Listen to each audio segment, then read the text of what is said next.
我走过了站，差一些晚点，加快些脚步，跟你碰面。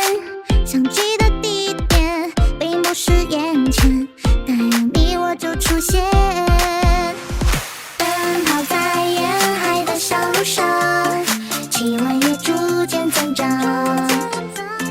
约定的时间我已到达，拍手来和我击掌。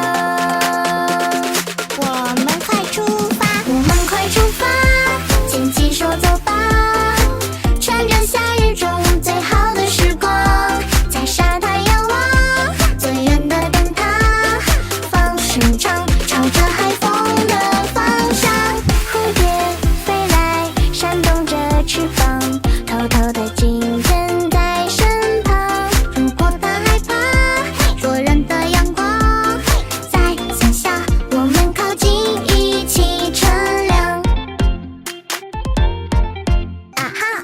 中午12点的报时，软绵绵的想休息一下。你选的咖啡厅打烊，只好在小店将就一下。